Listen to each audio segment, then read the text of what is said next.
Livro Fonte Viva, Espírito Emmanuel, Psicografia, Francisco Cândido Xavier, capítulo 50. Avancemos. Irmãos, quanto a mim, não julgo que haja alcançado a perfeição, mas uma coisa faço, e é que, esquecendo-me das coisas que atrás ficam, avanço para as que se encontram diante de mim. Carta de Paulo aos Filipenses, capítulo 3, versículo 13 e 14. Na estrada cristã, somos defrontados sempre por um grande número de irmãos que se aquietaram à sombra da improdutividade, declarando-se acidentados por desastres espirituais. É alguém que chora a perda de um parente querido, chamado à transformação do túmulo. É o trabalhador que se viu dilacerado pela incompreensão de um amigo. É o missionário que se imobilizou à face da calúnia. É alguém que lastima a deserção de um consórcio de boa luta. É o operário do bem que clama indefinidamente contra a fuga da companheira que lhe não percebeu a dedicação afetiva. É o idealista que espera uma fortuna material para dar início às realizações que lhe competem. É o cooperador que permanece na expectativa do emprego ricamente remunerado para consagrar-se às boas obras. É a mulher que se enrola no cipoal da queixa contra os familiares incompreensivos. É o colaborador que se escandaliza com os defeitos do próximo, congelando as possibilidades de servir. É alguém que deplora um erro cometido, menosprezando as bênçãos do tempo e remorso destrutivo. O passado, porém, se guarda as virtudes da experiência, nem sempre é o melhor condutor da vida para o futuro. É imprescindível exumar o coração de todos os envoltórios entorpecentes que por vezes nos amortalham a alma. A contrição, a saudade, a esperança e o escrúpulo são sagrados, mas não devem representar impedimento ao acesso de nosso espírito à esfera superior. Paulo de Tarso, que conhecera terríveis aspectos do combate humano na intimidade do próprio coração e que subiu às comunanças do apostolado com o Cristo, nos oferece um roteiro seguro ao aprimoramento. Esqueçamos todas as impressões inferiores do dia de ontem e avancemos para os dias iluminados que nos esperam. Eis a essência de seu aviso fraternal à comunidade de Filipos. Centralizemos nossas energias em Jesus e caminhemos para diante. Ninguém progride sem renovar-se.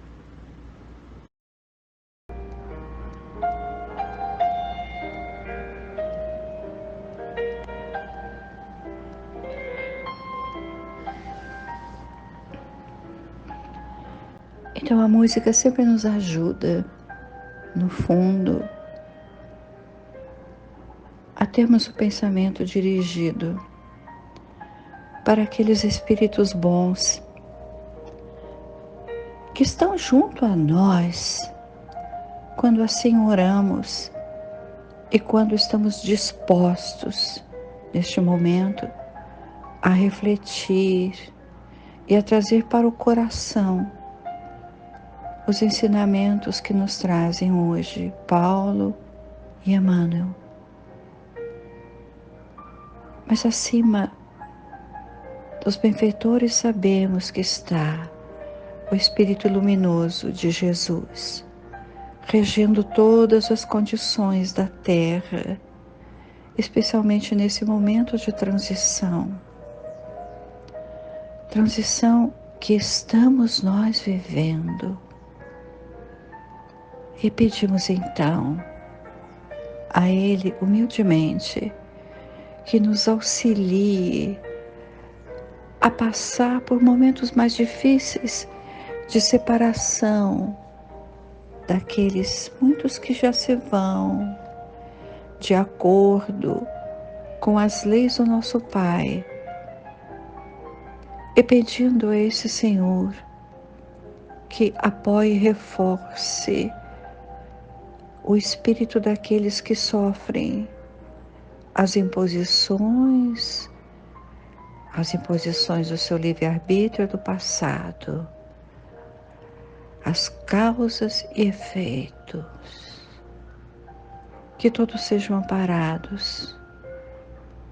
E sabemos, Senhor, o quão difícil será para muitos atravessar este momento sem a compreensão que nos felicita neste momento. Que as nossas orações e a nossa reflexão possa auxiliar aqueles que se aproximam dos pensamentos e das vibrações que nós emitimos nesse instante. Obrigado, Senhor, por tudo quanto recebemos. Obrigado, Senhor, pelos dias que estamos vivendo em nossos lares. E obrigado também, Senhor, pelos dias que hão de vir. Que assim seja. Graças a Deus.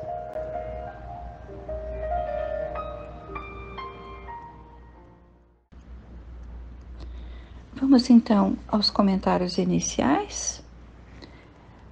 Quando eu li esse versículo que Emmanuel escolheu, e que era da carta de Paulo aos Filipenses, fiquei logo pensando, mas nós já estudamos como Paulo chegou a Filipos ou Filipes. E eu vou repetir com certeza aos companheiros os fatos, as datas, os locais onde Paulo esteve. Comecei então revendo o capítulo 3, onde está essa epígrafe. E no início deste capítulo, Paulo começa assim: Resta, irmãos meus, que vos regozijeis no Senhor. Não me aborreço de escrever-vos as mesmas coisas, e é segurança para vós. Se Paulo via a oportunidade de escrever as mesmas coisas aos filipenses, porque seria segurança para eles, porque nós, que estamos em contatos até raros, somos ainda pouco sintonizados com os benfeitores, porque nós também não deveríamos reouvir, reler, refletir novamente sobre conceitos semelhantes. Então, vamos localizar e sentir, quem sabe, por nossa memória, a comunidade de Filipos. Filipos era uma cidade na Macedônia, noroeste da Grécia. Paulo e Silas vão a Neápolis, que era um porto próximo a Filipos.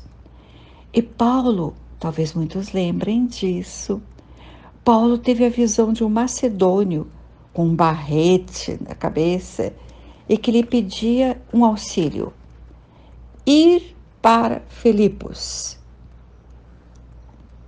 E lá, Paulo e Silas, Paulo começou a falar na praça pública. E quem foram os ouvintes mais atentos na praça?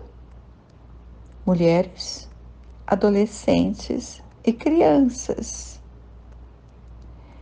Entre as mulheres estava Lídia, que recebeu os 2 andarilhos em sua casa, andarilhos cansados e famintos. E foi na residência de Lídia que foi instalada a primeira comunidade cristã da cidade. Depois, o Lucas, que estava numa cidade vizinha e encontrou-se depois com Paulo e Silas, Lucas depois escreveria que o Senhor abrira o coração de Lídia. E interessante que foi a única oportunidade, dizem os historiadores de Paulo, foi a única oportunidade de quem Paulo aceitava auxílio financeiro. Confiava em Lídia e sabia que ela não faria exigências pelos favores feitos.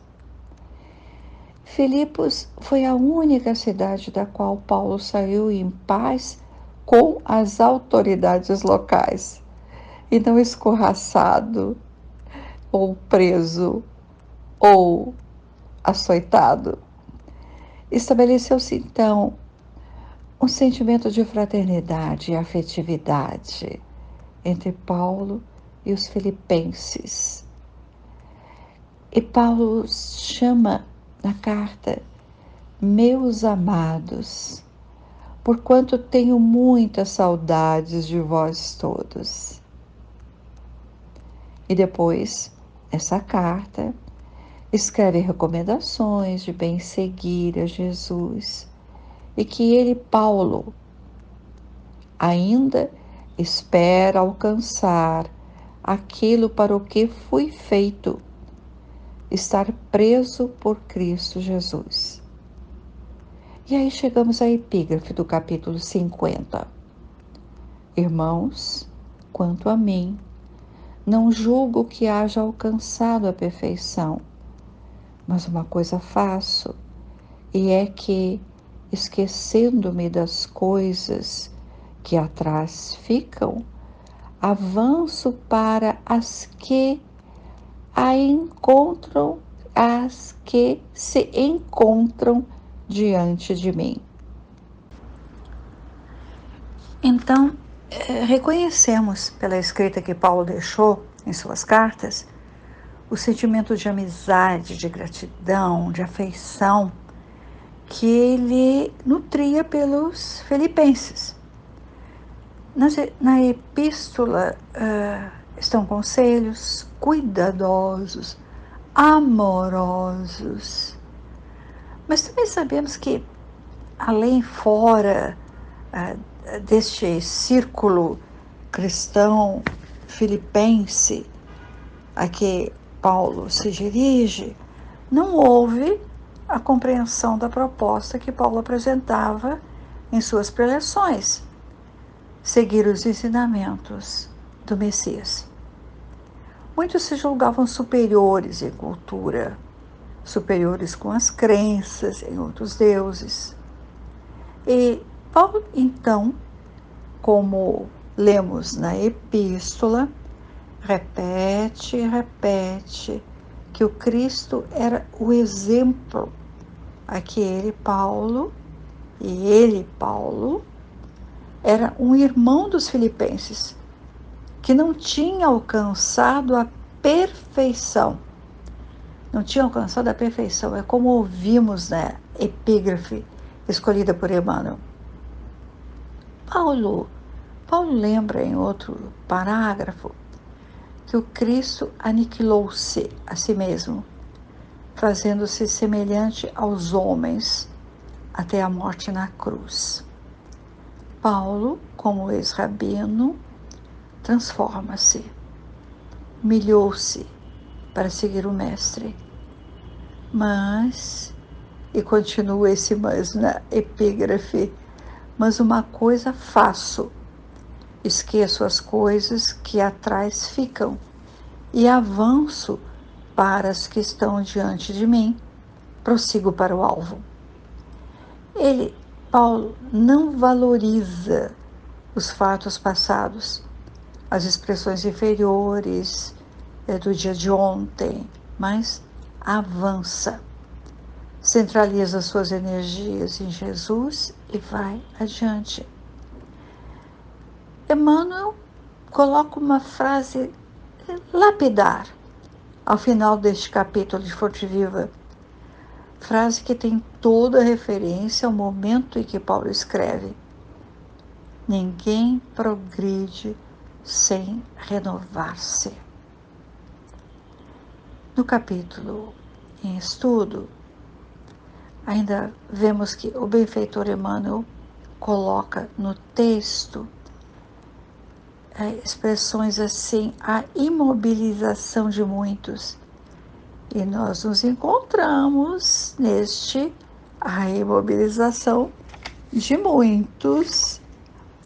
Escreve em situações em que os homens se encontram. Quais situações? Os que se aquietam à sombra da improdutividade, os que choram perdas, incompreensões, e exemplifica as deserções, as fugas aos compromissos no lar, os que esperam fortuna material e até ele fala do colaborador que se escandaliza com os defeitos do próximo, congelando a possibilidade de servir. É imprescindível exumar do coração de todos os envoltórios entorpecentes que por vezes nos amortalham a alma. Nós agradecemos a Emmanuel pela lição tão valiosa.